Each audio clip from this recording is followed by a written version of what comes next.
So I'm working with this guitar player the other day, and he brings this YouTube video to me of John Mayer just talking candidly about what he does to prepare for Dead and Company tour.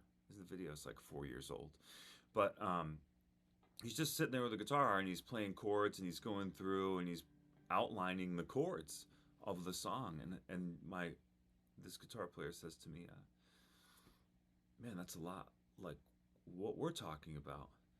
Uh, in the tunes we're working on. And so it inspired me to make a video and also a PDF. So um, the song John starts talking about is Sugaree.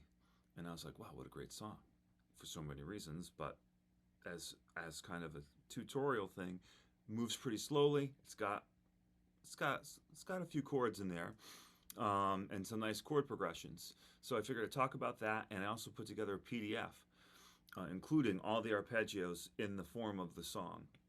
So if you want a copy of that for free, I'd be happy to send it to you. Just drop me the word Sugaree in the comments, or you can DM me, and we'll hook up and I'll get you the PDF, okay? I already made a backing track. It's on my YouTube channel for you to work out with. But let me just walk through it here, and I'll show you what you can expect. So Sugaree is in B. It's in B Mixolydian. That's really the key of E, because B is the fifth chord of E major. So we would take our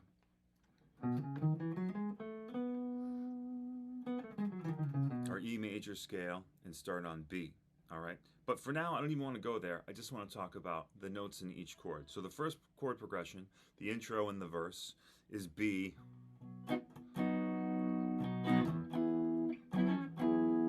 B to E. They do a little suspended thing on the E, but if you ever look at a chart, I'm sure it's just B to E. So when I go through arpeggios, I always go to the seventh. You know, I could play a triad, and the B triad is B, D sharp, F sharp. But I'm going to add the 7. I always add the 7. You don't have to play it. I don't hear a lot of 7s going on in the chordal playing of versions I've heard of Sugaree, of many versions. But I'm going to play B7 because it's B Mixolydian, so it will be a dominant 7 chord. We add an A, B, D sharp, F, A, B, D sharp, F, A. So that's the first arpeggio, and these are all included with notation and tablature, okay? The next chord is E. In this key, E would be a major 7 chord. So that's E, G sharp, B, and D sharp. And in that position, I can go from E, almost make 2 octaves. There's my 7 if I want to get it over here.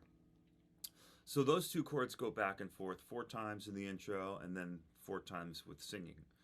All right, and then what happens next is the pre-chorus. And those chords are F sharp minor, C sharp minor, A major, and E. And then it goes B, C sharp minor, A, E. And this is 1 chord per measure, so every chord's getting 4 beats. So and it's a slow chord progression. It's like in the 80s, 88 beats per minute, I think. Well, on the original Jerry solo record, the first record, that's what I use because it's pretty straightforward. So F sharp minor, I'm going to use F sharp minor 7, F sharp A, C sharp E. Almost get 2 octaves there. Notice when you start an arpeggio on the 5th string, you know, you have one group of less notes. The next chord, C sharp minor, C sharp E, G sharp B, C sharp E, G sharp B, C sharp. I can do 2 full octaves of that arpeggio starting on the 6th string in that position.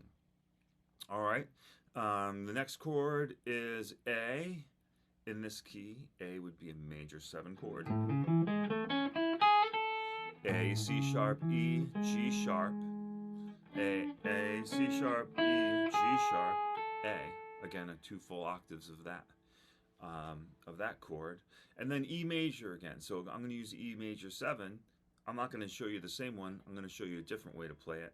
So when you look at the PDF, um, every time a chord comes back again, recurring chords like E and B and stuff in this song, I'm going to put the arpeggio in a different position so you can cover more of the fretboard, all right? So, E, G sharp, B, D sharp, E, G sharp, B, D sharp, E, and G sharp. E, G sharp, B, D sharp. That's an E major 7 chord. So you have over two octaves of that one. Then we come back to B again, B7, B, D sharp, F sharp, A. There's your B7 arpeggio. C sharp minor is next. Instead of over here, I'm going to show you it over here.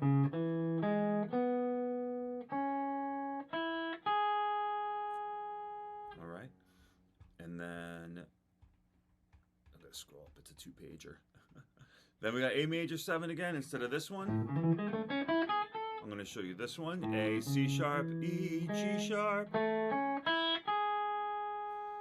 And then we have E again. This is the third time E's coming back into the picture. So I'm going to, even though it doesn't make sense if you're improvising necessarily to go from all the way down here to all the way up here, you might. It could be a thing. Here's E major 7.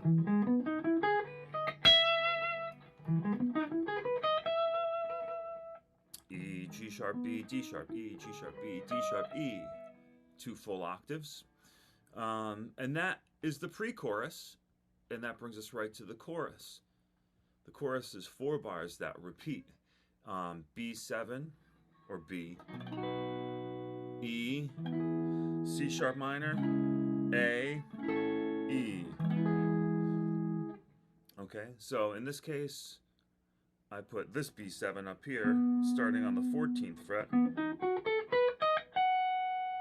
And then I went for this E7 again, because I've showed you quite a few already.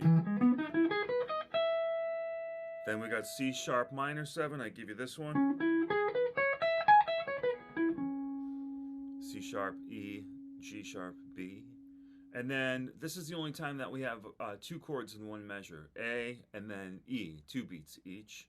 So here's another A major 7. And then on this chart that I made, I didn't use E major 7 again. I used E major 6. E major 7 and E major 6 are pretty interchangeable, so it's kind of fun to switch it up a little bit. It gives you some more options. It almost sounds like the major pentatonic scale, and it would be if we had one more note in there. And then what happens after the chorus? We come to the segue, which is just the 2 chords from the very beginning, B,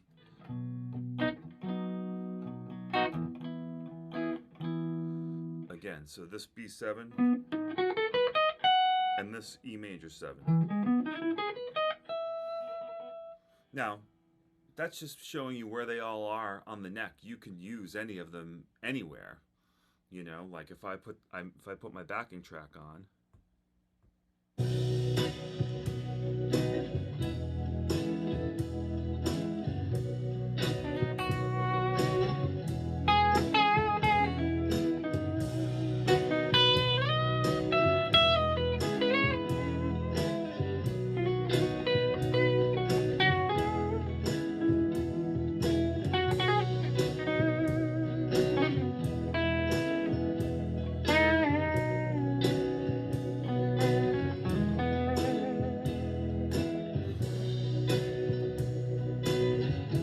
you know, I can move around. But that's basically it. I'm not saying don't use pentatonic scales, don't use 7-note scales, don't do other things. Like, you know, when you get your arpeggios together, especially the major ones, or even the dominant 7 ones, you can always take that third, come down from a half step behind.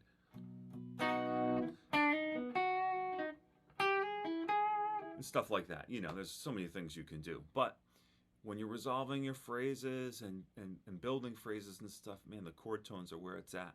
That's what's going to guide you through. Everything else is passing through, or a little color here and there. So I just thought I'd share that with you. Remember, if you want to copy the PDF, just drop Sugaree into the comments, or you can DM me Sugaree, and I'll get you a PDF with the chord chart and all of those arpeggios. All right, and if you like this video and you'd like to see more videos like it, subscribe, follow, go to my website and sign up on the email list. And you can also drop a comment or send me a note of a song you'd like to see broken out like this. All right? All right, thanks.